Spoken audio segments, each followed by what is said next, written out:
Salve, salve, gente! Eu sou Felipe Siles, estou aqui pela editora Monstro dos Mares para fazer uma entrevista que faz parte da campanha de divulgação do nosso livro, que está em campanha de arrecadação, né, pelo Catarse, pelo crowdfunding. O livro chama-se Cosmologias Ameríndias em Movimento no Cinema de Ficção, de Juliano Gonçalves da Silva. Um livro muito interessante, discutindo a participação, a representatividade indígena no cinema de ficção, em obras um pouco mais recentes, obras ali dos anos 2000. E estamos aqui com um bastidor, né, com a produção, estou achando muito chique isso. Então eu vou pedir aqui para o pessoal dos bastidores colocar na conversa o Juliano, que ele vai se apresentar para vocês e vamos começar a conversar sobre esse livro.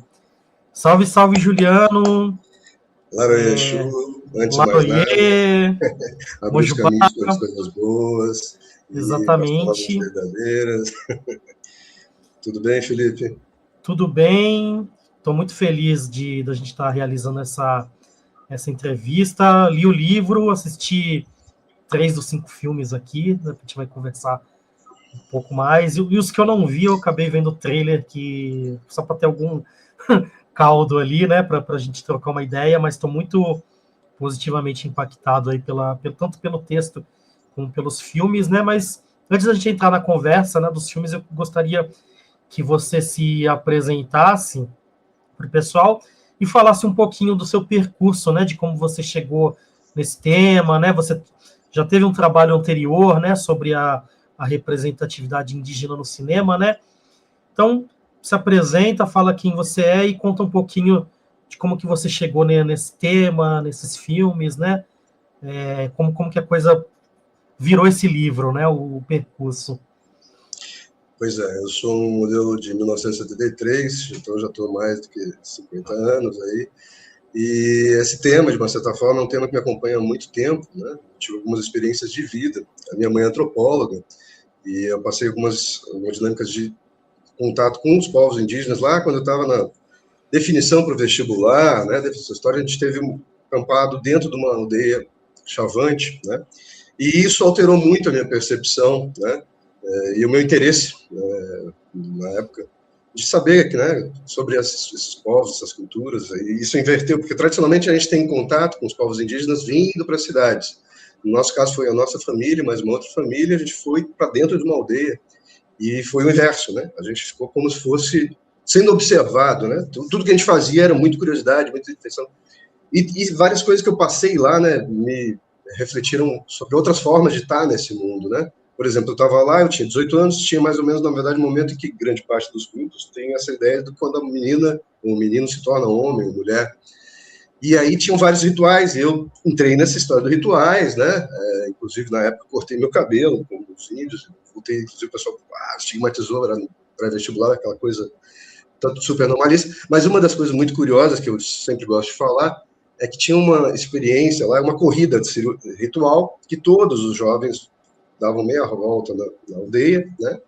E iam correr, né? E eu fui participar dessa corrida, né? A gente vai correr, a gente corre para ganhar, né?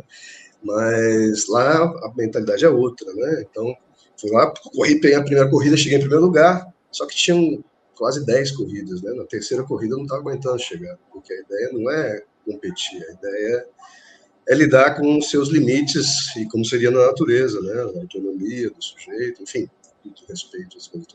Então, desde lá eu me interessei muito nisso, acabou que eu fiz vestibular para sociais, trabalhei com povos indígenas na minha graduação, um trabalho de um meu orientador chamado Silvio Coelho dos Santos, é um dos grandes estudiosos da antropologia em Santa Catarina, no sul do Brasil, e tive entre os Chocklins, né, e tive um trabalho de campo com uma figura que era ao mesmo tempo cacique e vereador, eu queria entender como ele transitava nesses dois mundos, né, chamava o Pio de Priprá, e tiveram várias estratégias que ele teve, né? E disso tudo, eu fui querer fazer um vídeo sobre essas comunidades, aí eu fui para a Unicamp, trabalhar no Multimeios, só que é muito distante, eu não tinha bolsa, não consegui fazer isso, só que aí despertou essa ideia da imagem do índio no Brasil, naquela época. Eu tive umas aulas com um figura que chama Robert Stan, que é um cara muito interessado na ideia do cinema do outro, né?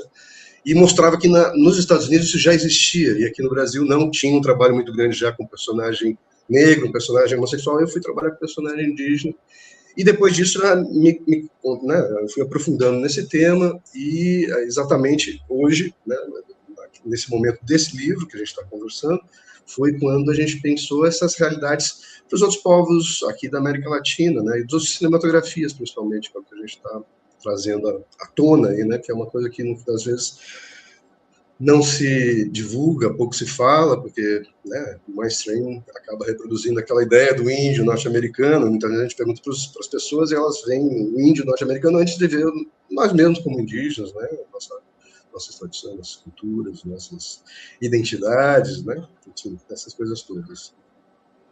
Pô, excelente. Baderna vai querer me matar aqui, mas só para fazer um comentário do que você falou.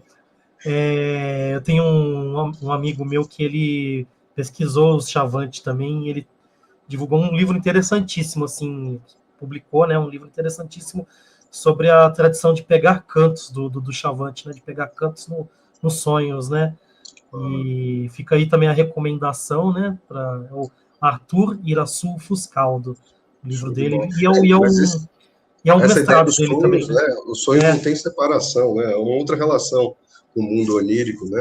Na verdade, você vai ver, e isso perpassa em vários desses filmes que a gente está trabalhando, né? Porque essa ideia do espaço, do mundo dos sonhos como um espaço de concretude, de realidade e de estímulo, inspiração, né?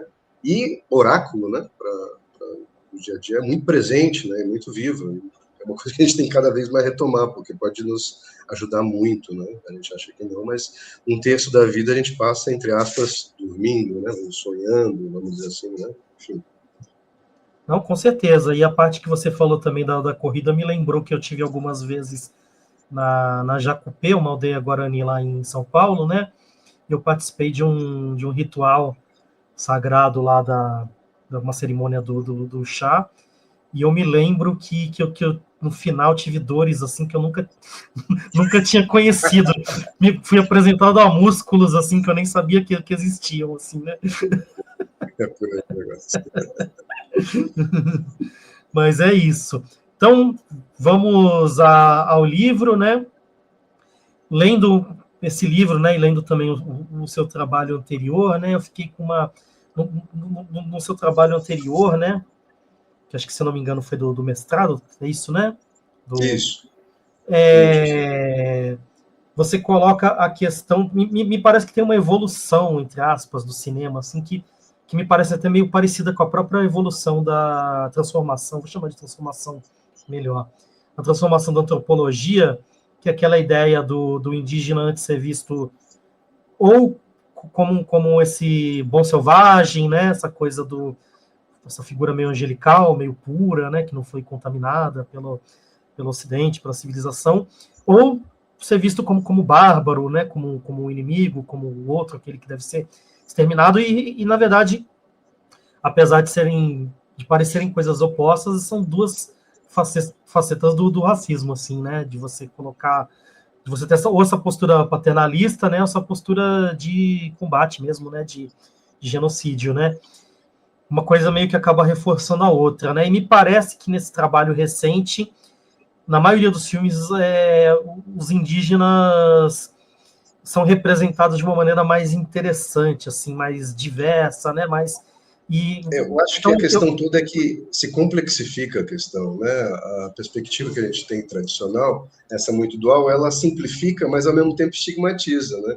Porque a gente não é só bem e mal, né? A gente é muito além do bem e do mal. A gente tem todas essas coisas. E assim, os povos ameríndios também, né? Acho que a grande questão é essa.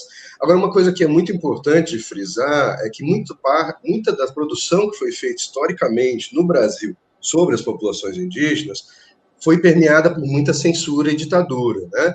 E, ao mesmo tempo, o índio era uma alegoria para você falar sobre Brasil, né?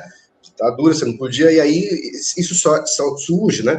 Toda uma chave de construção, né, do cinema com essa alegoria, que é muito bem trabalhada por alguns grandes teóricos do cinema, principalmente com Ismael Xavier, é um cara que eu já tive aula, um baita intelectual do cinema brasileiro, um cara muito legal, muito comprometido, né? E ele já alerta para essa história da alegoria, né? Como elemento que durante muito tempo perpassou, inclusive na época da ditadura, a gente falar do Brasil era você falar de índio e já se falava de Brasil, né? Apesar de que aqui no Brasil, a gente vamos falar assim, não existe essa relação muito direta, porque a gente tem uma negação desse espaço, né, dessa identidade. Você vai ver historicamente a chave que a gente tinha aqui, né, de você achar uma origem, uma nacionalidade, eram os povos ameríndios. Mas no exterior, você vai para qualquer lugar, qual é o grande diferencial nosso? Para a Europa, para o Oriente, povos originários muito específicos, né? E a nossa grande contribuição para o universo, eu acho, no final, né? Para a organização civil interplanetária, se a gente for colocar na real. Mas, então, essa realmente alteração está sendo feita, e eu acho que isso também faz parte da gente refletir sobre isso, da recepção dos filmes, da necessidade de conhecimento dessas culturas, ao mesmo tempo, de abrir para esse mundo, que vai ser muito dado pelo exatamente essa experiência que você está colocando, do xamanismo, muitas vezes. Tem muita gente que entra na relação com os povos indígenas a partir de uma perspectiva de cura, que inclusive é uma das temáticas juntos do Abraço da Serpente, é exatamente essa. É um explorador que está lá, morrendo de malária, fudido, e chega para o índio, por favor, me cure, você é a última alternativa, né? E aí ele vai lá, tá, eu te curo. Mas e aí? Para você ser curado, você tem que deixar de ser branco. Essa é a história, né? E, no fundo, no cinema, é isso que ele está mostrando. Que o que implica uma das relações, né, dessa ideia supremacista branca, que hoje aí está na extrema-direita, querendo dominar o mundo, enfim, matando a torta direita, como sempre fez, né? Mas hoje questionado por muito mais gente, né? Inclusive, aí a gente pode, com tranquilidade, perceber essas nuances, né? Porque no próprio filme que eu estou falando, do Abraço da Serpente, você tem dois personagens indígenas. Tem aquele personagem indígena que é o Manduca, que, de uma certa forma, se revela como subserviente, né? E tem o Karamacate, que é o índio, que, inclusive, tristemente, né, o ator mais velho durante a pandemia faleceu de Covid. Mas o índio que é autônomo a tal ponto que ele nem tem tribo, né, no filme. Então, é uma radicalização dessa ideia, né, do sujeito que é, de uma certa forma, radicalmente contra a colonização, contra a colonial. Né. Pô, eu gostei. Esse filme eu ainda não consegui assistir, né? Porque, enfim, mil trabalhos aqui, a gente tem que se virar, né? Mas eu vi o trailer me deixou bem, bem impactado, assim, porque a minha sensação ao ver o trailer foi justamente essa sensação de que da descrição da sua experiência com 18 anos. Me parece que o exótico é o não índio, né? Você tem todo um cenário, né, indígena onde aquilo está dado, a tradição está dada, né? E o cara que parece diferente ali, que parece exótico ali, é justamente o cara que está doente ali, que está pedindo socorro, né? Então é muito interessante essa inversão, né? E aí eu também fazer um pequeno comentário, né, sobre essa transformação da visão no cinema. É importante também falar que a gente está falando sobre longas metragens, né, filmes premiados, assim, né? Mas eu sou cineasta também, né? Tenho circulado em algumas mostras, alguns festivais. Eu tenho percebido também um movimento tímido, mas crescente também dos cineastas indígenas, né? De pessoas que estão produzindo muito importante, curtas, né? Muito importante, e tem alguns longas já, né? Mas isso tem, inclusive, uma produção já, né? Patrícia, alguns cineastas já reconhecidos, que trazem um olhar de dentro, né? Eu acho que isso é muito importante, porque o que a gente idealiza como estética padrão não existe, né? E aí vou mostrar, você tem, né, diversas visões diversas de que é o belo esteticamente, né? Por exemplo, em alguns contextos, em alguns fragmentos, de alguns cultos, de alguns desses diretores, a gente não tem uma ideia de uma narrativa linear, mas a ideia de repetição constante, por exemplo, de um único movimento que chega à perfeição, rompe com a visão que a gente tem do que é unicamente uma visão estética do único belo, do ideal, né, dessas coisas todas. E é um movimento muito importante. Eu acho que isso tudo está existindo e está se ampliando, né, por uma necessidade das comunidades também, que inicialmente vinha numa ideia de autorretratar-se, a ideia de que não vamos perder as tradições, as cerimônias, mas hoje tem uma autonomia e uma produção de jovens. Tem vários coletivos de jovens cineastas atuando no Brasil, né, indígenas, com muita importância, muito significativo, e circulando, né? E uma questão que é importante, que muitas vezes tem comunidades que produzem para elas próprias os seus filmes, os seus curtas, da sua forma, né? E isso também é uma coisa que a gente muitas vezes não amplia e não divulga. Mas, além disso, eu acho que também tem vários curtas que também vão tematizar questões indígenas de outros pontos de vista, que não só os indígenas, né? Desde animações, né? A animação tem tido muito interessante, trazendo essas relações e trazendo as problemáticas que estão se colocando hoje, né? Também recentes nas comunidades. Acho muito importante. E eu acho que é importante e é interessante que, por exemplo, o La Teta Assustada, que você viu e gostou muito, né? Ele também, a mesma diretora, a Cláudia Lhossa, fez um outro filme, um curta, que chama Made in USA, com a Magali Soler antes, né? É um filme muito importante, porque ele, de uma certa forma, antecipa alguma das questões que ela tem, mas de uma outra chave, porque o Made in USA, ele vai pegar uma ideia de que, nesse tempo da Páscoa, que antes da Páscoa, existiria um tempo santo, onde o cristianismo não existiria, e se voltaria às tradições, né, do mundo, como seria anteriormente, né? Um curta também muito interessante sobre isso, né? Pô, muito bom, Juliano. Então a gente vai passar filme a filme, você já falou bastante aí sobre O Abraço da Serpente, se necessário depois a gente volta um pouquinho nele para falar mais. Aí já que você entrou lá, La Teta Assustada, que foi um filme que eu fiquei apaixonado, adorei esse filme. Vamos então tratar esse filme, né? E aí a gente vai filme a filme.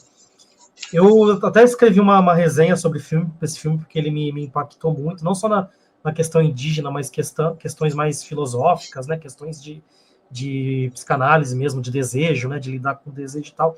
Mas para a nossa pauta aqui, que é a pauta indígena, em linhas gerais, eu tenho a sensação de que esse filme coloca a protagonista, né, a Fausta, meio como uma guardiã, né, do seu legado, da sua tradição, e nesse legado tem o sofrimento, tem os traumas, né, e ela se apega, e me parece que todo mundo ao redor dela é meio uma afronta a essa tradição, é uma violência, né, contra isso, né, seja o médico que não acredita, né, na história da assustada, seja o velório da mãe dela, que ela não consegue fazer, né? Tudo parece que vai contra, né? Aquilo que é uma essência, né? Uma coisa que ela tenta manter.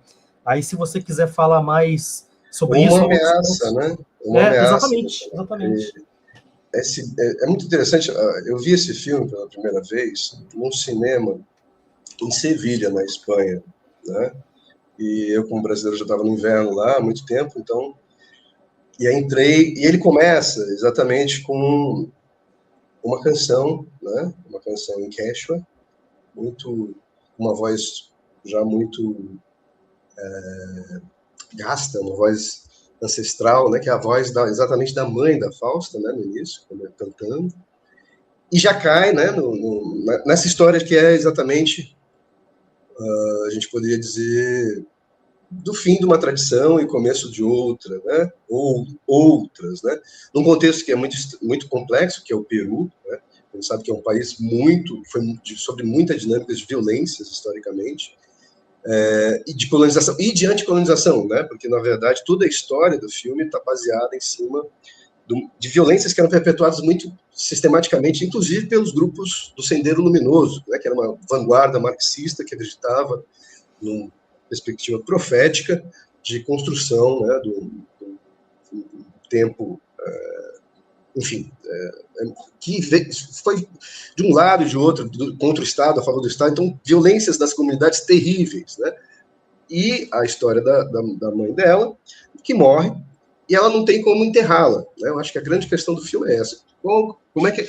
E assim, ao mesmo tempo a metáfora que está colocada aí é a mãe, mas é a tradição, né? Aquela história da mudança, né? Que a gente tem, para crescer, a gente tem que enterrar as coisas da vida, né? Exatamente, eu acho que você vai... Eu li a tua resenha, achei interessante, né? Porque você coloca para cada uma das pessoas, né, qual é o seu peso aí que você carrega, né? E é isso, ninguém está livre disso, mas ao mesmo tempo, o filme é muito interessante nesse ponto, porque ele vai, nessa dificuldade, aí vem a história da batata, né, que é a interjeição. Porque o que acontecia? Nesses processos de violência, uma das grandes violências era contra as mulheres e a história do estupro, né? Então, a lateta assustada implica exatamente nesse tampão que se tem a Fausta, de uma batata que foi, né, colocada na vagina dela para ela não ser estuprada, né, não passar por essa violência, né? Então é o outro lado, é um escudo, uma proteção e, né, essa relação complexa que se estabelece a partir disso. E assim, é muito interessante, porque daí qual é a história? É ela entrando no mundo, nosso mundo, o mundo dos brancos, né? Porque a Aida, que é a dona da grande casa que ela vai, né? Porque você sai, é interessante que no filme você vai passando junto com ela nessa passagem, né? Ela sai de Lima, sai das montanhas da onde que ela morava, provavelmente deve ser próximo de Ayacucho. Ayacucho é a região onde o Sendero Luminoso foi mais forte no Peru, né? Ele tem uma atuação muito pesada, e vai para Lima, que é a capital, né? Então ela sobe e faz todo o percurso disso. Aí a cidade, Limem, aquela andando, zona, tudo, e entra no portão, que aí entra num outro mundo, que é a casa da Ida.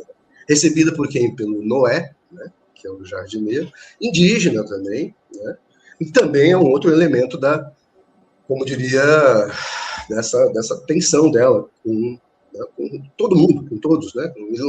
O tio dela que recebe ela em Lima, ela não consegue se estabelecer também, que representa as classes populares limenhas, umas dinâmicas de casamento muito lindas, muito loucas, né? E aí a grande história é que ela tem que achar uma resolução estando entregada na casa da Aida, né? Para o enterro da mãe, antes que a prima dela case, né? E ela vai ser recebida pelo Noé, nome bíblico, né? Essas coisas todas.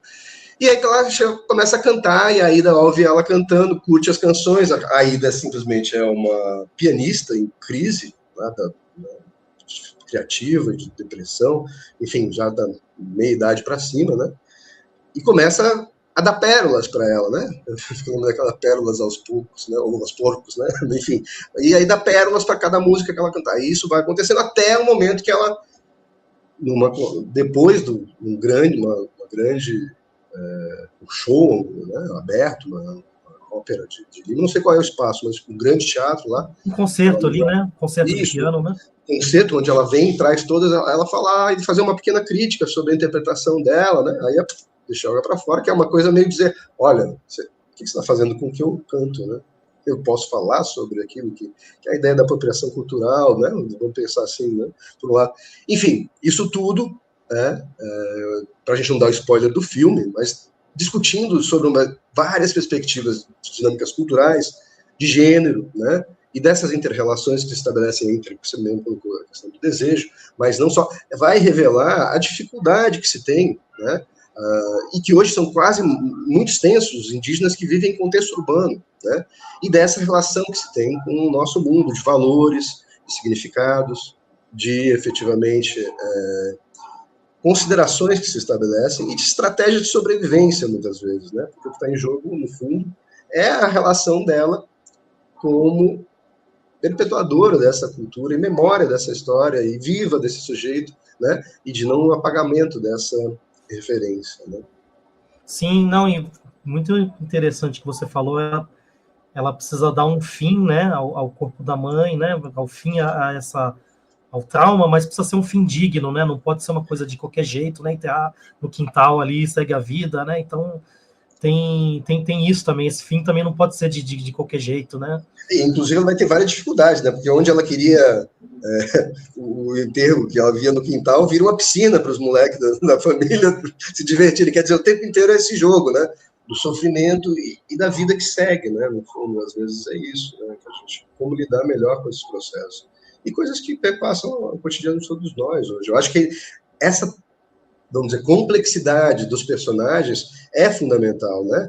E, assim, o que esse filme representou para o Peru foi coisas muito, muito positivas, porque a Magali Soler, ela no filme canta em quechua, e essas canções que ela fez em quechua tiveram muito sucesso no Peru, e foram passadas nas rádios, nas TVs, enfim, se tornou uma dinâmica mostrando o quão presente é essa identidade, que muitas vezes se apagam, né, para nós, dessa identidade negada, né, e quão importante é nossas referências estéticas, sonoras, musicais, né, éticas, enfim. Pô, muito bom. Assistam esse filme aí, recomendo fortemente. E ontem eu assisti o Jauja, Já, que é um filme bem maluco, assim. Falei, caramba, mano, o cara. Não quero dar um spoiler, assim, mas o cara encontrou uma velha lá falando com o cachorro em francês, na caverna do Platão, um negócio bem doido. É um filme que tem essa estética western, né? Que tem essa pegada, né? De parecer mais um filme retrô. É um filme que os indígenas aparecem pouco, na verdade, né? Tem uma cena, né, que aparecem dois indígenas ali, mas que ele tá o tempo todo, a poética dele tá guiada por essa questão da lenda, né? De Jauja e tal, né? Então, se você puder. Inclusive, é um pois é, filme belíssimo, né? A fotografia linda e tal. então, o Lisandro Alonso, ele é um cineasta muito específico, muito interessante e extremamente, vamos dizer, ligado ao cinema de arte, né? Ele tem outros filmes, um filme que chama Branco, que é só num cinema em Buenos Aires, que vai ser destruído. Tem um outro que ele vai trabalhar sobre a questão de um cara que, na verdade, vai cortar mato e a dificuldade que ele tem na história do cortar o mato e como isso implica né, numa relação filosófica. Então, é um cara que, de uma certa forma, transcende aquela racionalidade tradicional. E aí eu acho que, além de um western, é meio um road movie, né? Mas ele, o que a gente pode dizer do Jauja, né, que o indígena vira o cabeça de coco, né? Esse outro. E o deserto, na verdade, também é um personagem do indígena. Porque lá na Argentina existiram uns processos de autoidentidade, de construção da nacionalidade muito violentos, né? Lá foi feito um negócio que chama Campanha do Deserto, que foi onde se começou a construção do Estado argentino, que foi, na verdade, todo um processo de matar indígena, né? Fortemente organizado pelo Estado, né? Tanto que a relação de terras indígenas hoje na Argentina é muito complicada, eles não existem essa terminologia como no Brasil, de reservas, determinações, então é muito mais precarizada ainda até hoje, né? Os Huenqueles, que são os grupos que tinham lá, eles foram estigmatizados, né, como os caras que faziam malon, que seria como se fosse, o malon era vamos dizer assim, o sequestro que eles faziam das brancas, que eles matavam, eles, sanguinários, bárbaros. Então teve toda uma ideologia, né, na Argentina, que inclusive está em alguns teóricos como Facundo, presente, que via essa ideia dos índios, né, como algo a ser exterminado. Né?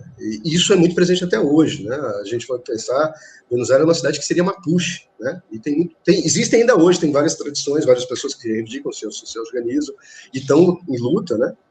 Mas foi muito violento o processo lá. Mas no filme, possivelmente dito, né, existe a ideia do Zuluaga, que é o cara que lidera esses indígenas, que na verdade é um branco que se modificou, e aí aparece no filme, ele aparece como mulher nos ataques, né? E tem um outro personagem muito importante, que é o tal do Curto, né? Do Curto, que é um soldado, que ele é meio indígena, né? Que é exatamente o Gunnar de Nessen vai lá numa ideia de pacificar esses índios, ele é representa o soldado, né? E vai fazer exatamente, a filha dele chama Ingmor, é um capitão dinamarquês, né? Ingmor Gunnar de Nessen é o pai. E a Ingmor, ela se apaixona pelo Curto. Como ela diz que eu queria ficar no deserto, adoro aqui esse espaço vazio. Porque, na verdade, é essa história, né? Existe, ao mesmo tempo que essa estigmatização do outro, um fascínio pelo outro. E ela representa essa mulher que se apaixonou pelo cara e aí ela quer fugir com ele para o mato, quer viver uma história de amor, né? E ela é pega pelo outro cara, que é o capitão Zuluaga, né? O capitão que... E ele tortura esse Curto, né? E aí o que acontece é que ele foge com a filha dele e o Gunnar vai atrás, né?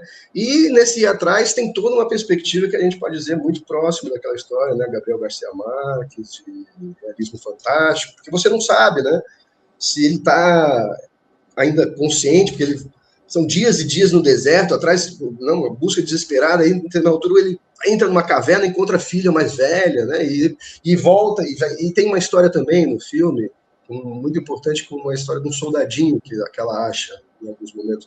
E esse soldadinho liga o passado com esse futuro na Europa. Então isso é uma coisa que a gente vai discutir com bastante propriedade no livro. Para quem quiser entender melhor, eu vou conversando com mais clareza lá, e explicitando que, na verdade, isso tem a ver com uma estratégia, né, de uma certa forma, de tentar se aproximar desse outro, que nunca aparece, né? E ao mesmo tempo que é estigmatizado como os cabeça de coco. Em determinado momento do filme, pergunta, mas por que você chama ele de cabeça de coco? Não, porque eles não são nada, não fazem nada, não, que a ideia é exatamente que aqui existia um grande vazio, né? Aqui não tinha ninguém, que é uma grande mentira, porque toda a América era ocupada, densamente povoada, com gente muito mais complexidade do que tinha, inclusive, as cidades europeias da época, né? A gente vai ver tão complexas e tão bem pensadas que não deixaram nem resíduos ecológicos, conseguiam se integrar totalmente né? Mas falo de deltas da Amazônia, onde a população era 3 vezes a população das maiores cidades europeias, enfim. Então a gente tem toda essa busca nesse filme, né? Que eu acho que é importante da gente pensar, né? Pô, muito bom. Pô, pensar o deserto como personagem é isso mesmo, né? Foda. E o personagem indígena, né? Me lembrei do Krenak lá, né? No livro do Desce para o Fim do Mundo, que ele fala que a montanha é o ancestral, né? A montanha é o avô e tal, né? Eu acho que é o caso. E o indígena sempre está meio que é o que você falou, é sempre uma coisa que eles estão falando sobre, né? O deserto, de certa maneira, é uma coisa que está ali presente o tempo todo, mesmo quando a gente não está vendo, né? O indígena materializado ali na nossa frente, né? Tem um mestiço muito, muito interessante, né? Esse filme também recomendo que vejam, que é um filme bonito, aqueles filmes mais lentos, mais contemplativos, né? Muito, Ele tem muito imagens massa. fantásticas, né? O que eu acho interessante é essa relação de tudo estar conectado, né? E a circularidade. De uma certa forma, isso que você estava falando das coisas terem vida, dos acidentes, dos animais, assim, isso implica numa visão onde não existe essa separação homem, né, antropocêntrica, que a gente está aqui, a gente é racional, tudo o resto tá para nos servir, né? Vamos fuder mesmo e tal. E aí está levando onde a gente está hoje, né? Se a gente for pensar. Existe uma grande parte dos povos ameríndios, né? Essa visão de tudo conectado é muito importante, né? Porque se a gente volta lá na história exatamente do abraço da serpente, você tem uma série de interdições lá que o cara não pode comer o peixe a toda hora, não pode, porque isso implica no quê? Nos outros, né? Vamos dizer, a cadeia ecológica não funciona. Se tudo tivesse para nos servir, a gente vira igual uma metástase lá, um câncer que, né? Enfim, e aí tem essa outra visão, né? Que aí é a proposta que eu acho que a gente pode ter de aprender com esses povos, né? Porque no fundo é isso. E essas trocas e esses filmes conseguem trazer elementos para fazer o quê? Uma provocadinha nas nossas certezas, né? O tempo inteiro. Tem lá a história, o Van, o explorador esqueci o nome dele agora, o Van Martius. Ele chega na altura lá do encontro com o primeiro grupo indígena, a bússola dele some, né? Ele é roubado. E aí, pô, mas eu vou lá, vou pegar o ladrão. O cara falou, não, cara, não vai fazer isso não. Ele trocou. E aí, não, mas ele, olha, ele não tem que saber o conhecimento. Eu falei, tá, e por quê? Não tem que saber o conhecimento da bússola. O que você acha que está parado no universo? Não pode ter celular? Olha, deixa de ser índio? Não vai, cara. E aí é toda a história que a gente vai pensar em contraposição do que a gente poderia dizer, que já trabalha, por exemplo, futurologia negra, né, ou a perspectiva de um futuro indígena, né, com eles e conosco, né, que isso eu acho muito interessante, né? Sim. Inclusive, eu tive na semana passada, na PUC de Campinas, foi exibido um filme que eu produzi chamado Ebel Urum, Família Espiritual, que é um filme justamente sobre a questão afro-brasileira, religiosa e tal, né? Só que aqui em Cosmópolis, e aí me perguntaram, né, fizeram uma pergunta bem no sentido que você estava falando, e eu falei, pô, eu acho que para quem não é da religião afro-brasileira, a gente não está querendo converter vocês, né? Não é. A gente quer. Mas eu estou mostrando com um filme que mesmo quem não é da religião pode aprender muito né? Essas tradições têm muito a nos ensinar, né? Para Eu acho que a nós gente, no fundo, ocidentais, urbanos, né? isso, a grande história da sapiência, né? A gente saber para se tornar mais humano, né? Não saber para se tornar inumano, né? A gente vai dizer guerra, porque no fundo é isso. Eu acho que o conhecimento ele implica na gente conseguir estabelecer pontes que muitas vezes a gente não vê racionalidade nos outros, porque tradicionalmente ele afasta e diz, ó, o outro é estranho, você é o certo. Mas vezes que não tem certo, tem milhões de modelos, né? E a diversidade é o que nos enriquece, né? Que nos faz diferente e que nos potencializa, né? Porque se a gente fosse todo mundo igual, ia ser muito chato, né, cara?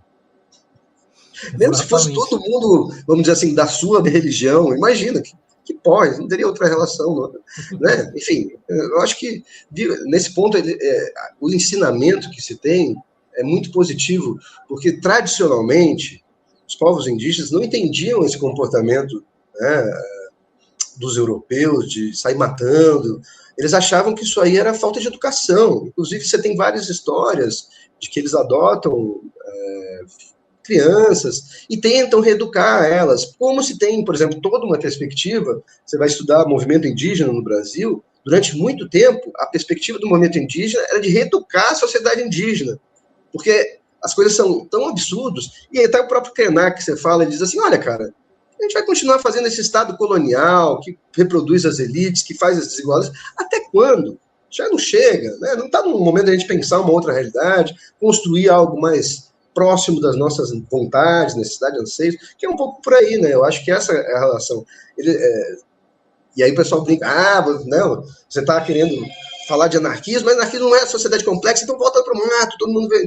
Mas, cara, que bom seria se voltar no mato, porque esse pessoal, né, não quis Estado, eles são uma sociedade contra o Estado, né? E aí isso que é interessante, essas aprendizagens, a gente, ainda hoje, elas existem, perduram, como existem também em vários espaços de, né, comunidade de terreiro, aquilombados, né, que tem essa tradição e que tem essa resistência muito forte, né? Enfim, os quilombolas. E aí você falou dessa história, eu acho o que eu estava querendo dizer é do afrofuturismo, né, que também tem indígenofuturismo hoje, né, que o pessoal que está pensando já um mundo, né, com nós e muito mais mundo, né.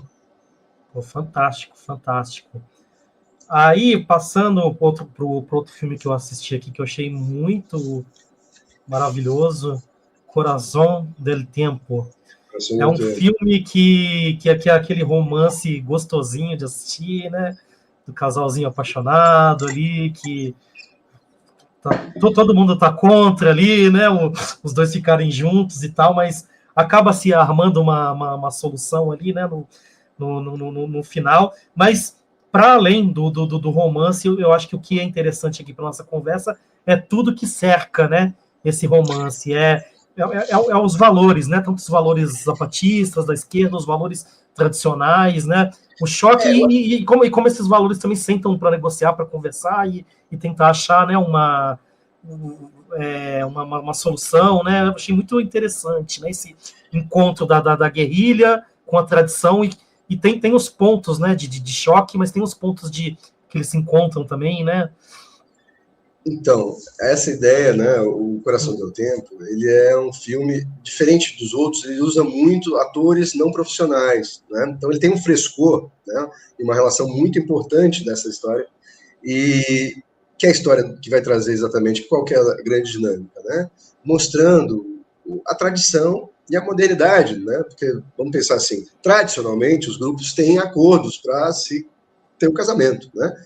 E ele mostra, inclusive, uma vaca, né? Isso não era só entre os zapatistas, né? Pensar que os zapatistas é um movimento, eu acho que isso é muito importante, nem todo mundo conhece, né? Que está lá no sul do México, que tem as juntas dos governos, que tem uma autonomia do Estado mexicano, né? E que tem uma relação de efetiva pertencimento a Tzotzil, Tzotels, que são antigos descendentes, povos que são remanescentes dos maias, né? Então tem uma tradição e uma história muito longa, né? E importante na história, né? E que consegue fazer uma resistência ainda hoje, né, ao Estado mexicano, né? Foi muito, estou lá quase 30 anos, atuando com juventude e respostas que eu acho muito importante do ponto de vista comunitário, que é a grande história. Eles conseguem romper essa lógica que a gente tem com o individualismo o tempo inteiro, né? E eu acho que essa é a grande sacada, porque a gente tem uma dinâmica muito complicada na nossa sociedade, que a gente vai ter um monte de gente que se revolta, fica puto, não quer votar, não quer fazer... Mas, ao mesmo tempo, chega na hora de conseguir dar prosseguimento, não tem organização, não tem resposta coletiva, não tem contexto coletivo para que isso aconteça. Então, as dificuldades do individualismo exacerbado da sociedade que a gente tem são muito grandes. E esse filme dá respostas coletivas a isso, né, que eu acho que é o mais interessante. E que vem de toda uma tradição. Por exemplo, no México, em Chiapas, é o lugar do mundo que tem menor índice de feminicídio, né? Porque existe uma lei revolucionária das mulheres. E a primeira lei revolucionária das mulheres que está lá, ela diz o quê? Se o sujeito fizer qualquer violência com alguma mulher, ele é banido da sociedade, né? Então isso garante uma outra relação. Porque isso tudo tem uma resposta também do ponto de vista da própria revolução, né? Os zapatistas tinham uma dinâmica que o pessoal se organizava, né? E tá lá cheio de fazendeiro, né? O pessoal como aqui no Brasil, né? São comunidades campesinas, camponesas, então tem grandes famílias, né? Todas as estruturas de agronegócio, dessas coisas dos grandes proprietários, latifúndio. E aí o cara, o comandante ia lá, bebia, ia no barzinho e dava goela de todas as coisas que estão fazendo de ação. E aí entra as mulheres. As mulheres começam a ser lideranças. Tem a subcomandante Ramona, que faleceu, muito importantes no movimento zapatista, porque elas não fazem esse procedimento de sociabilidade, né? Então, ela, a partir daí... Até a superior, né, do rapaz lá, do soldado, é uma mulher, né? Isso, exatamente. Tem que prestar para ela, né? Mas, enfim, isso tudo... E aí o filme ainda traz um elemento que é muito interessante, que é o personagem múltiplo, né? Que isso... Um dos grandes teóricos do cinema indígena, que é um boliviano chamado Jorge Sanginés, e ele tem uma tradição de fazer vários filmes, Liam Marcum, que denunciam, né, a influência dos Estados Unidos, tanto na esterilização das mulheres, quanto na colonização da Bolívia. Ele tinha essa ideia de trazer uma coisa que revolucionou a cinematografia do ponto de vista da época, que era o personagem múltiplo. Era um sujeito que não era só um indivíduo, ele podia ser tempo, espaço e... né? Então, essa relação é muito fluida, porque dentro da relação de tempos míticos de alguns povos, eu não sou só eu tenho toda uma história, né? Tanto que o sujeito, às vezes, tem pessoas que nascem com um nome, mudam o nome em determinado momento, porque mudam o jeito da pessoa, né? Não tem uma flexibilidade, quer dizer, não é uma regra, isso tem muita diversidade, muitas pessoas diversas. Mas nesse filme, Sobre Maneira, é interessante que o que está colocado é exatamente isso. Existe uma tradição, e essa tradição está sendo rompida. O que a gente vai fazer, né? E a resposta que eles dão é chamar uma assembleia, né, para discutir o que vai acontecer. Que lá vai a efetiva Sônia falar dos seus interesses, vai o Júlio, vai o cara que ela tinha sido prometida, vai a comandância, e no meio disso tudo chega o exército para acabar com tudo, que é o que eles estão o tempo inteiro constando, que isso existe um assédio do Estado mexicano para que se acabe a comunidade, para que eles fizeram contra paramilitares de direita, existia o exército zapatista contra insurgente, contra os zapatistas, enfim, teve de tudo nessa história. E os caras estão lá resistindo, estão lá. E esse filme é muito interessante porque ele traz esse personagem coletivo, né? E traz as histórias que tinham, né, da Sônia, da mãe dela, né, que é a avó dela, e, né, da sobrinha, das relações como se construíram as dinâmicas do amor, as dinâmicas de relação, as dinâmicas interpessoais, né? Isso eu acho muito legal. E o tempo inteiro traz a história também das comunidades e da ação delas, do ponto de vista musical, né? Da sua produção, fazendo a festa, né? Colhendo milho, que é exatamente milho é a base de tudo. Eu estou num lugar aqui que tem pamonha para tudo quanto é gosto. Estou morando em Goiás no momento, né? Então tem doce salgado, eu vejo a força do milho, né? E aqui Goiás é dos índios goianos. Goiás é um estado eminentemente indígena, né? Afinal, se a gente for pensar, acho que consegue, e aí você vê como pela tradição alimentar consegue se manter algumas questões, né? Da força do milho, e lá tem toda uma origem do milho como os homens do maíz, né? E o filme traz essas questões para a gente mostrar. Eu acho que isso né? E não calar frente a esses conflitos, né? E tentar pensar isso resolvido coletivamente, e não do ponto de vista só do indivíduo, né? Mas mostrar que isso pode ser uma aprendizagem global mais ampla, né? O Baderna entrou aí no... Ah, não, saiu. Não, eu gostei, justamente isso. A Assembleia é maravilhoso, né? Porque dá a impressão no roteiro que só entra o exército o filme ter algum vilão, porque é um filme que não teria não teria Não vilão, teria né? conflito, Tipo, né? não teria o conflito só é o que fazer, né? Com aquela situação. E sei lá, se fosse um filme ocidental, ia ter uma grande tragédia, o Você sabe pessoal que ia essa é uma teoria, brigar, né? essa é uma teoria dos roteiros que falam que o bom filme é aquele filme que tem conflito o tempo inteiro, que não se resolve, né? Enfim, uma ideia do roteiro tradicional, né? Mas eu, sinceramente, acho que não é só o conflito que torna, mas tem outras possibilidades que vão muito além do conflito, né? Quer dizer, Sim. as relações. Você vê que até o cara que tava prometido, até o cara tá meio de boa, assim, né? Ele tá meio tranquilo, assim, né? Ele fala, não, resolve aí, me fala o que vocês resolveram, porque tá tudo certo, assim, né? Só resolve, né?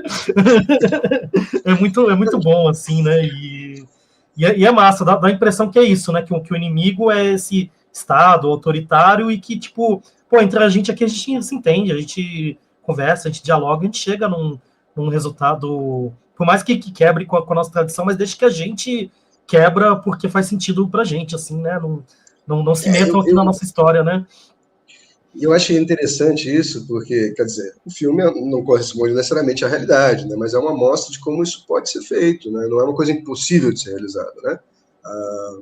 Que é a ideia, eu acho, de, muitas vezes, que a própria cultura dá respostas para as pessoas que, às vezes, são mais satisfatórias que necessariamente as imposições externas, ou, né? Enfim, conversando a gente se entende. Eu achei muito bom. Aí eu vou pros filmes que eu não assisti o filme, mas consegui ver o trailer. Eu não consegui ainda ver o Terra Vermelha, mas eu queria fazer até um paralelo do Terra Vermelha com outro filme que eu assisti, que é o Martírio, que é um documentário Pesado, pesado. pesadíssimo, assim, que eu lembro que foi o documentário que me despertou, assim, o quão grave, assim, era a questão indígena no Brasil. A gente sabe e tal, mas parece que no Martírio você vê, assim, sabe? Aquilo se torna palpável, né? E eu tenho a impressão que não assisti o filme, né? Tô tirando as conclusões pelo trailer. A impressão que eu tenho do Terra Vermelha é que ele traz para ficção esse conflito, né? Para ficar palpável, assim, para o grande público, né? Para o público ver o que é a questão indígena, a questão da terra, né? Então, eu vou passar para você que, como é um filme que eu não via, acho que você vai ter É, eu mais acho que coisas uma para coisa, dizer. assim, o Martírio, ele, de uma certa forma, é um filmaço, né? Um dos grandes realizadores, que é o Vicente Carelli. O Vicente Carelli é um cara que no Brasil, aí toda essa história do cinema indígena, ele é muito vinculado, porque existiu o CTI, que é o Centro de Tradições Indígenas, que ele foi um dos criadores. E o Vídeo nas Aldeias, ele foi um dos grandes incentivadores, que é um cara que veio de moleque aqui, francês, gostou dos índios e começou a trabalhar isso aí, e fez uma puta produção, né? E um estímulo muito, tem filmes muito bons, entre os que os Zoés vão visitar os parentes, um vídeo filme fala os outros. Quando você começou a falar eu lembro que eu te falei dessa história estética, os primeiros filmes indígenas estão ligados muito a esse projeto, Vídeo nas Aldeias, né? Que inclusive eles capacitavam indígenas, jovens indígenas, para fazer e realizar. E daí vem o Divino Chavante, vários grandes cineastas hoje, a Patrícia, se não me engano, é Guarani, eu não tenho com certeza do sobrenome, mas por que o Martírio pega a gente? Porque ele mostra, é um filme longo, 2 horas e meia, eu acho, 3 horas, ele mostra que não tem a ver o índio com a ferocidade, porque os Guaranis, que também os Guaranis são, os do Terra Vermelha, são índios que historicamente foram muito, entre aspas, dóceis, né? E foram utilizados a vida inteira como escravos e mão de obras da história do chimarrão, né? Da erva mate, né? E ele vai mostrar que mesmo sendo dóceis, não tem problema nenhum, a gente mata do mesmo jeito, né? E coloca nas pequenas reservas que existem até hoje, né? Essas reservas que estão no Martírio, de uma certa forma, são as reservas que aparecem no Terra Vermelha e que justificam o quê? Uma história de superpopulação hoje e o suicídio dos jovens guaranis, porque existe todo um ideário da terra sem males, e a reprodução social da vida dos guaranis hoje, né, nessas reservas, que são minúsculas, e quando tem grandes fazendas monumentais, né, no Mato Grosso do Sul, totalmente mecanizadas, com altos incentivos agrícolas, que é a história do agronegócio no Brasil, que é o que a gente tira no pé, que a gente está vendo hoje, né? E que, no ponto de vista, se a gente for pensar eleitoral, é o próprio governo Lula derrotando ele mesmo, né? Porque ele está matando de demarcação, nada, zero, né? Pouquíssimas, sabe? A saúde indígena, né? A efetiva educação indígena, muito comprometida hoje, mas aí ele vai mostrar, e nesse filme, no Martírio, é o outro lado, é a tentativa de fazer uma resposta a isso, retomando as terras ancestrais, que é um movimento todo muito válido, que já está há uns 4 ou 5 anos, né, de retomadas das terras ancestrais, que é uma necessidade, porque o que o Martírio vai mostrar é o quê? Jovens que não têm mais onde caçar, não têm onde comer, né, e que vão entrar porque aí tem uma história dentro dos Guaranis, que é um mito da terra sem males, e a ideia de que você tem a busca dessa terra mesmo sendo além vida. Então, já entra no suicídio muito forte entre os jovens Guaranis, né, que é muito complicado, muito triste, estruturalmente, porque grande parte deles, e isso aparece no Terra Vermelha, vão se tornar a mão de obra que vai lá para fazer as lavouras de cana, as lavouras lá até no Rio Grande do Sul, colher uva e trabalho escravo, depois não é, enfim, vão se submeter a todas essas coisas que a gente sabe que é a precarização do trabalho no Brasil, né, e dos boias frias, né, enfim, estão na mão dos alcoviteiros. E o Terra Vermelha, ele vai, nessa chave, mostrar exatamente como se dá um processo de retomada. Uma complexidade muito grande, porque você tem o Nádio, né, que é o Antônio Villalba, um puta ator, que ele é assassinado do filme, e depois também na vida real foi assassinado, depois de ter viajado toda a Europa, foi para Veneza, ganhou o prêmio lá, voltou para o Mato Grosso do Sul e é assassinado, né? E é um filme também interessante porque ele envolveu toda a comunidade Guarani, né, dessa localidade. E ele vai mostrar, vamos dizer, desde o índio que se vende, que tem uma empregada doméstica lá, porque o início do filme qual é? Chega lá, um barco, começa um rio, né? Você tá lá no barco, 5 ingleses falando, um cara falando, olha ali no mato, aí tem 7 índios pelados, pintado no meio da mata, finge que vai tirar uma flecha, aí o cara vai correndo, não sei o quê. Aí você vai, segundo corta o filme, o pessoal saindo na mata, tacando arco e flecha dentro do caminhão, botando a roupa, escola Rondon, pegando dinheiro, obrigado, mas é só isso. Então, é uma grande representação para turista, e a fazendeira, a mulher do fazendeiro dessa região que faz esse processo para ganhar dinheiro, né?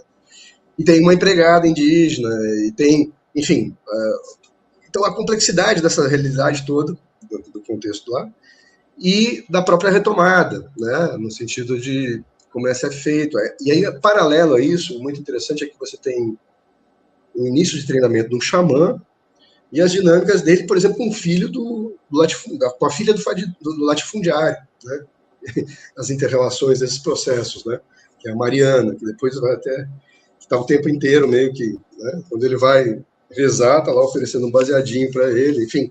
Então, essas dinâmicas todas do filme são muito interessantes e complexas ao mesmo tempo, né?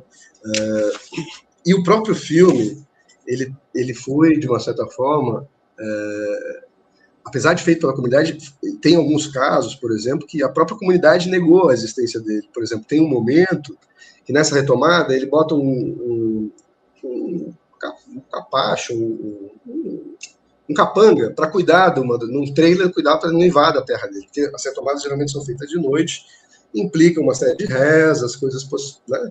E tem uma retomada, tem uma história que, inclusive, eles botam uma flecha na terra, mata todos os bois do cara que estava Então tem um negócio, né, tempo e espaço, uma história mítica, né, e uma perspectiva de licença poética. Só que a licença poética dele exacerbou a tal ponto que ele colocou uma índia, meio que aí seduziu o cara, dar bebida para ele, né, e capotar, e a comunidade detestou isso. Ela falou, não, a gente nunca faria isso. E renegaram o filme do cara por causa disso, né. Então, isso é muito interessante, porque revela também como essa recepção dos processos não é uma coisa unilateral.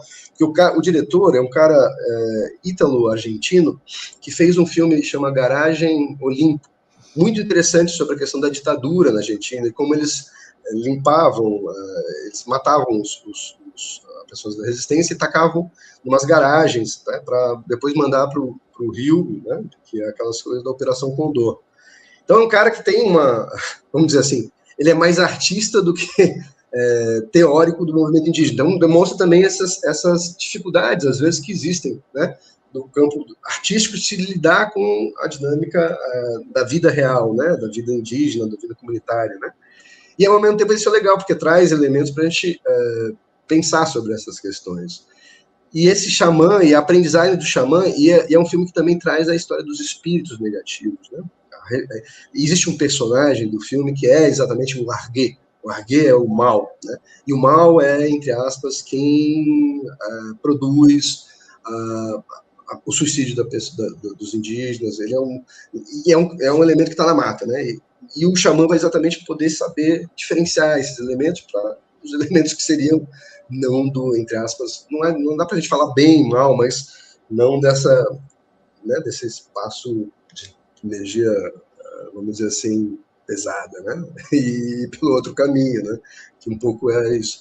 Então, o Terra Vermelha, ele é legal porque traz o Brasil para essa discussão e contrapõe a esses outros elementos para a gente pensar, por exemplo, até que ponto a mãe da Fausta também não era uma xamã, né? E depois relacionar isso com os outros, como é que se vê essas relações nos outros filmes também, né? Para a gente trazer esses elementos que também se colocam nessas interações, né? Muitas vezes, porque o pensamento mágico, né? O que não é um pensamento menos complexo do que o racional, ele tem uma outra lógica, né? E essa outra lógica está imbuída no cotidiano de grande parte desses povos, né? E faz parte, como a história do sonhar, né? Você vai ver toda a história dos Yanomami, eles veem o espaço político é o espaço do sonhar, por exemplo, né? Entre outras coisas. Enfim, mas nesse ponto eu acho o Terra Vermelha é um filme muito bom, mas muito pesado, né? Ele é um filme que eu acho que acabei até dando spoiler da história do filme, né? Mas como você mesmo falou, a gente não pode falar dos filmes muitas vezes sem falar do final, né? Porque a gente tenta, né? Mas vejam que é um filme muito importante para a gente perceber e entender por que as pessoas, os jovens em Guarani Kaiowá, acabam se suicidando, né? Que mostra exatamente isso. Além da tristeza do martírio, né?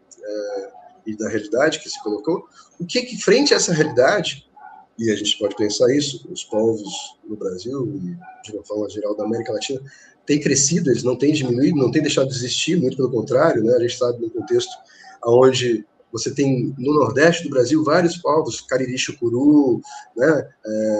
Enfim, que eram considerados extintos e hoje já passam por etnogênesis, porque o que acontece? Eles foram tão perseguidos que era historicamente importante a gente, né, fazer como não existisse para não ser assassinado. Só que hoje a possibilidade de ter acesso às suas terras ancestrais é só através da sua identidade indígena. Então, as populações indígenas têm crescido muito no Brasil, né, ao contrário do que se fala, e tem se ampliado. Só que as terras não, né, os espaços que eles têm para reproduzir a sua vida, não. E aí? O que fazem? Sim, né? Sim. Eu vou, para a gente fechar então a análise dos filmes, depois eu vou fazer mais duas perguntinhas finais aqui. Voltar no Abraço da Serpente que você falou rapidamente ali no começo da conversa, né? Mas para a gente arrematar, né, o assunto desse filme, eu li no seu texto, achei muito interessante a questão de que o explorador ali, europeu, né, o ocidental, para ser curado, ele tem que se desapegar, inclusive, dos seus objetos, né, desapegar dos seus conhecimentos, do seu legado e tal. E é muito interessante essa inversão, porque normalmente quem precisa se desapegar das suas tradições, a gente falou disso em quase todos os filmes, são os indígenas, né? Quando você coloca o branco, o ocidental em xeque, não, filho, você que precisa largar isso aí, porque senão você vai morrer. E o quanto isso é difícil, né, para esse protagonista, para esse personagem, né?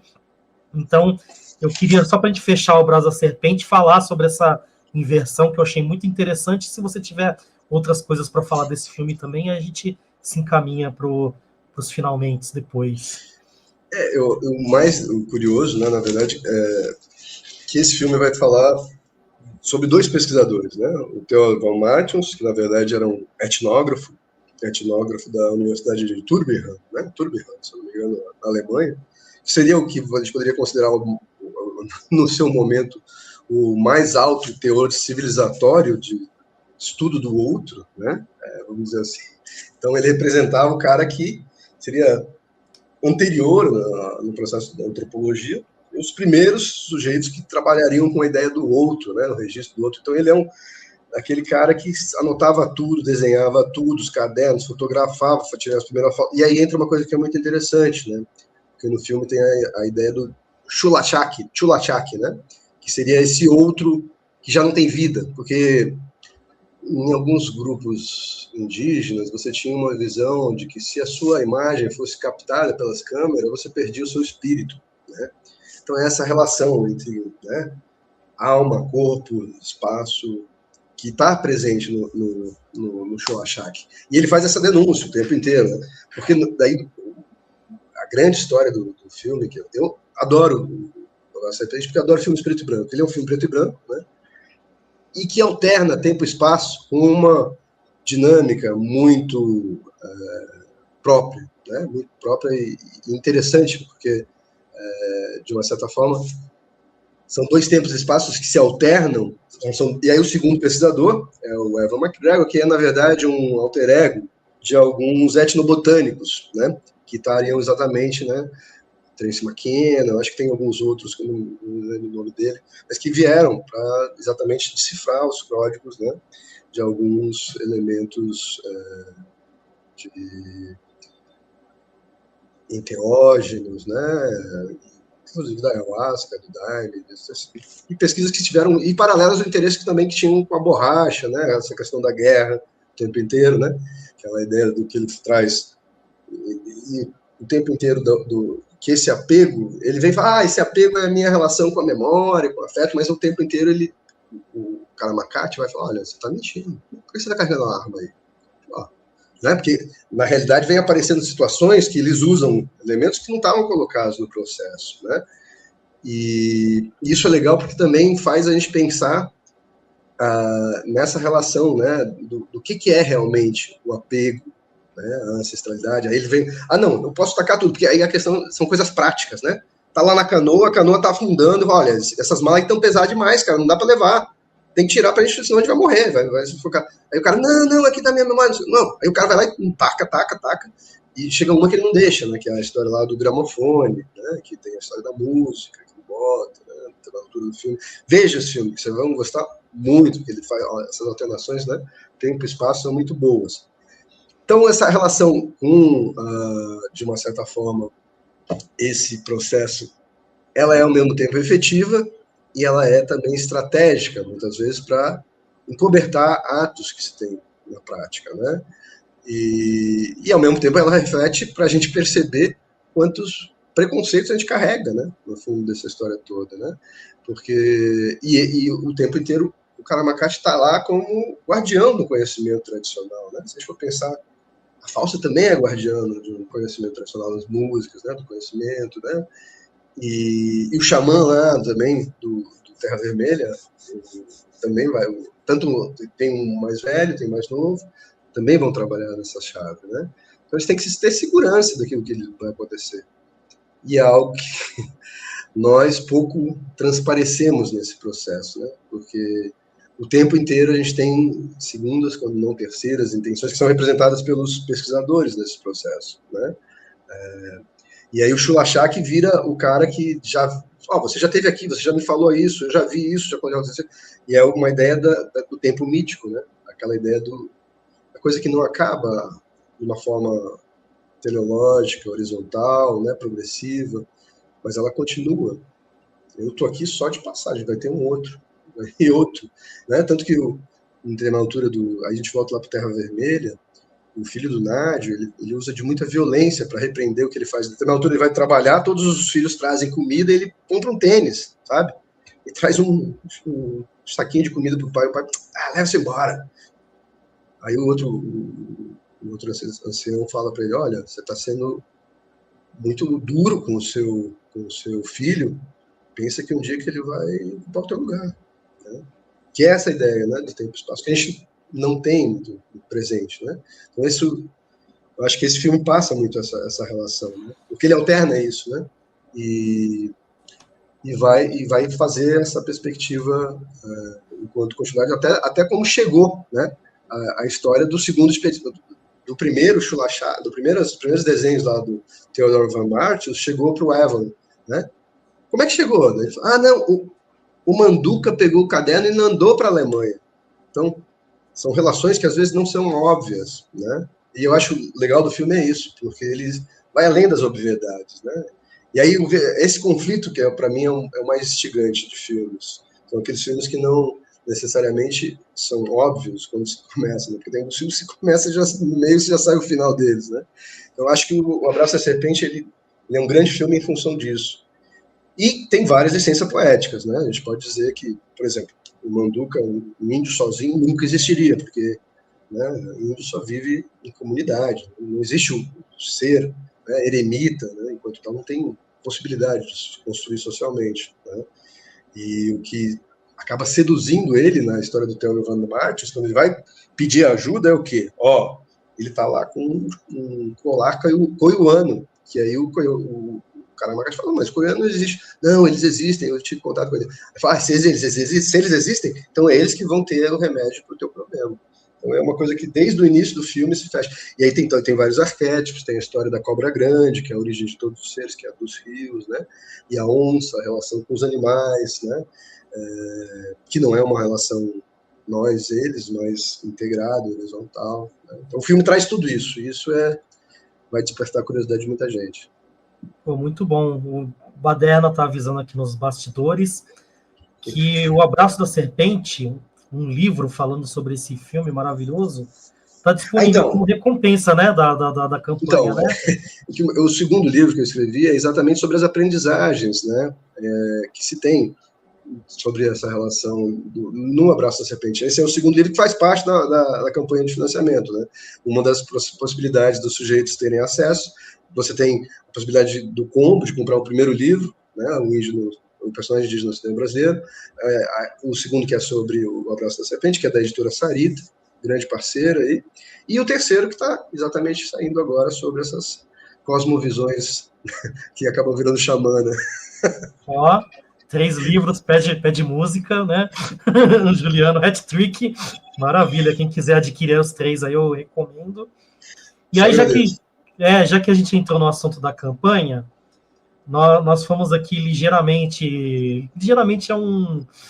tô sendo gentil, fomos ligeiramente sacaneados aí pelo Catarse, porque a gente pensou que a nossa campanha ia durar um tempo, e aí eles mudaram a regra com o jogo acontecendo, né? E falaram, não, agora as campanhas são menores, são menos tempo e tal, né? Mas, enfim, a gente tem que lidar, né, com essa realidade, mas, ao mesmo tempo, a gente pode também fazer do limão a limonada aí e dizer que a reta final da nossa campanha acontece em abril, que é um mês aí importante de visibilidade, né, da luta indígena, né?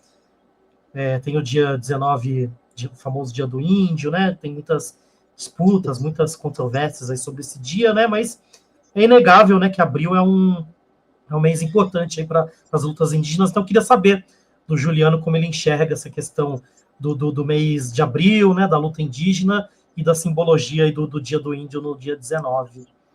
Primeiro sobre essa história da campanha, né? Vivendo e aprendendo a jogar, né? Acho que a Liz já falava dessa história, né? E depois aquela musiquinha, né? Todo dia era dia de índio, né? Mas agora ele só tem o dia 19 de abril, né? Que é uma complexidade muito grande, né? No final, se a gente for pensar, o que implica dar um dia, né? Para os povos indígenas, né? O que é a ideia de que tem um dia? Se tem um dia, então todos os outros a gente não precisa lembrar, não precisa esquecer. E é muito complicada a relação que se estabelece, né? Porque a gente vai ver nas escolas, é o dia, geralmente, que se pinta a cara dos estudantes, botam uma peninha na cabeça, ou faz uma dinâmica, né? O movimento indígena já há muito tempo pede para que se entre em contato com as populações, né, com os próprios grupos, e peça-se para que se fale. E tem pessoas que são capacitadas para isso, exatamente para ir para as escolas, para efetivamente falar sobre a sua cultura. Isso faz uma diferença, né? Pelo menos nesse momento, porque é um dos poucos momentos que a escola se abre para isso, né? Mas se a gente for ver, né, o espaço que se tem para as populações indígenas hoje no Brasil é um espaço muito reduzido, né? E o movimento indígena já há muito tempo fala, né? E conseguiu exatamente mudar essa ideia, né? Porque antes era Dia do Índio, né? E a ideia do índio, um índio genérico que não tem. Hoje, até por essa dinâmica, se fala Dia dos Povos Indígenas, né? Porque é uma diversidade de povos, uma diversidade de culturas, né? E uma, enfim, amplitude que se reduz, né? Mas que está cada vez mais tentando, né? E continua resistindo. Essa que é a grande história. E abril é um mês sobre a maneira onde se tem essa chave, essa pegada, né? Agora, uma coisa importante que a gente tem que falar, né? Hoje, amanhã, dia 1º de abril, e é o dia da mentira, né? O dia do golpe. Uma das grandes populações da parcela brasileira que foi reprimida pela ditadura, assassinada, morta, são os povos indígenas, né? E isso tem sistematizado no relatório Figueiredo. Atrocidades foram feitas, você teve até uma criação de uma guarda indígena no Brasil, aos moldes dos militares, para reprimir os próprios indígenas. Tem alguns documentários, um documentário, inclusive, muito bom, se não me engano, Flechas, foi feito sobre essa, e tem um livro, Entre Fuzis e as Flechas, também, que denunciam todas as atrocidades que foram feitas, né? E que não foram efetivamente julgadas. Várias das pessoas que participaram continuam impunes, né, no Brasil, e isso é uma das coisas que a gente tem que falar. Vários efetivamente, genocídios foram feitos pelos povos indígenas durante a ditadura, né? E continuam sendo feitos. Essa que é a grande dificuldade. Quando não pelas armas, né, pelas dinâmicas de gripes, de, enfim, infecções, exatamente pela invasão hoje das terras indígenas, ocupação ilegal desde garimpeiros, passando pela questão das usinas, né, a pesca ilegal, a dinâmica também hoje que a gente tem da mineração exacerbada, desmatamento ilegal em terras indígenas, né? Isso tudo tem acontecido com muita frequência, né? Para não dizer de outra coisa. A gente tem recentemente a história de Belo Monte, que foi um desastre, né? E agora eles querem, em cima de Belo Monte, botar Belo Sul, que é uma mineradora que vai usar exatamente a energia gerada por Belo Monte para destruir tudo, né? Até há pouco tempo tem esse movimento agora da Cargill, lá em Belém, das mulheres, contra a história da privatização dos rios, que é uma das coisas que está acontecendo, né? Para doar, efetivamente, licenciamentos ambientais, né? Sem fazer a relação dos impactos, sem avaliar as comunidades. Isso tem feito sistematicamente, tem uma situação bem complicada. E uma das coisas mais complicadas que tem acontecido ultimamente é exatamente a questão de renegociar terras indígenas, né? Você pagar para terras indígenas serem desapropriadas, pessoas que fizeram benfeitorias, entre todas as aspas, em cima, e usar dinheiro como moeda de troca para fazer as demarcações. Isso, o direito ancestral indígena tem sido desrespeitado, e a gente está num momento muito difícil disso, porque isso não se volta, né? E isso é uma grande perda para esses nossos parentes, né? E que estão, de toda forma, lutando já desde da invasão aqui, né? Bom, então, para a gente fechar aí a nossa conversa, eu vou pedir para você falar um pouquinho da campanha do Catarse, do livro, né? Falar da importância, né, das pessoas adquirirem esse livro frente, né, a esse cenário apocalíptico, a esse cenário desastroso que você acabou de descrever. A gente sabe, né, que grande parte, né, do público que lê, né, não vou nem falar da Mãos dos Mares, né, mas que participa desse tipo de campanha, né, de livro, a gente sabe que é um público ou mais engajado ali, né, nas lutas políticas, ou tende a ser um público ali mais intelectualizado, né, mais versado ali, né, não tem as exceções, claro, né, mas eu queria que a gente terminasse aí falando da importância do seu livro até para que esse público se engaje, né, na luta indígena, né, de repente pela ficção, né, pelo imaginário, né, de repente a gente consiga, de certa maneira, trazer, né, visões, não sendo pretensioso, né, de de que um livro vai resolver tudo, né? Mas de como esse livro contribui, né, no imaginário para que mais pessoas despertem, né, para a causa indígena e para a luta indígena. Tá legal? Então, é isso aí. O básico é que a luta indígena é a mãe de todas as lutas, né? Se a gente luta para mudar alguma coisa, tem que ter um planeta, né? Se não tem um planeta, o que adianta lutar? Né? Acho que a ideia toda é essa.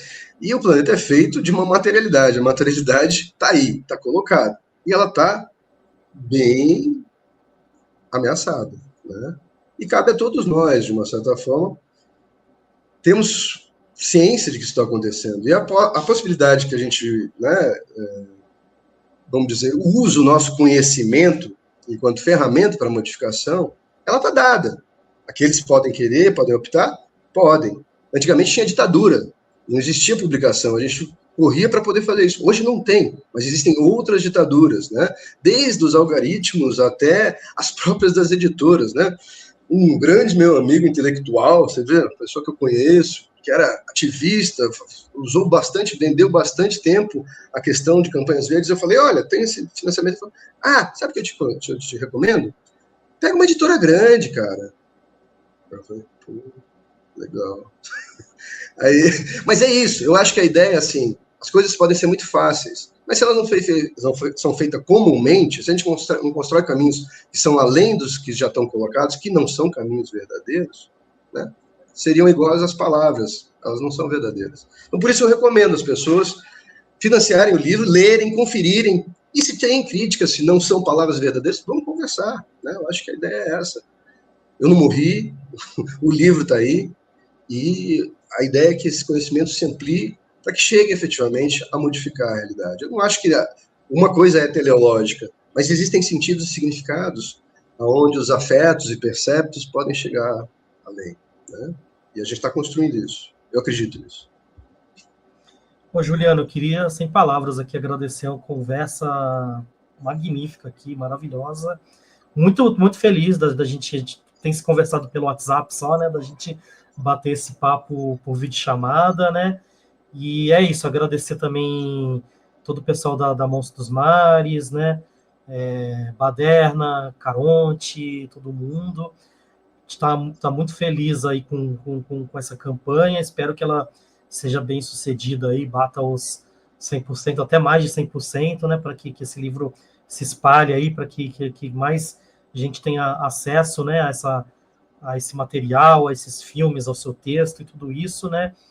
E é isso, lembrei aqui, enquanto você falava dos guaranis, de uma expressão muito utilizada nos guaranis, quando eu visitei, né, que é o adverte, né, que é uma saudação, né? E é isso, adverte aí, luta não acaba, né? E a gente dá a nossa pequena contribuição e coloca os nossos humildes centavos aí nessa luta, né? Mas ela nunca para, né? E a gente sempre tá nela, né? É o que você falou. Essa luta talvez é a mais importante, porque se essa luta falha, não tem mais materialidade, não tem mais planeta, não tem mais nada, né? Então é isso. Vou passar para você colocar suas considerações finais, né? Mas já estou satisfeitíssimo aí com a nossa conversa, com a nossa entrevista. Eu só agradeço, cara. Maravilha o papo. Eu já tinha visto você conversar com outras pessoas. Você é um ótimo entrevistador, bem pertinente, né? E agradecer à editora Monstro dos Mares, o carinho, a dedicação, a Baderna, né? A Catraca, todos nós, os apoiadores, apoiadoras, todos, todas e todos, né? E a Guivete para todos nós. Maravilha, então se o Baderna quiser aí apitar o final da partida aí, quiser dar um apito final.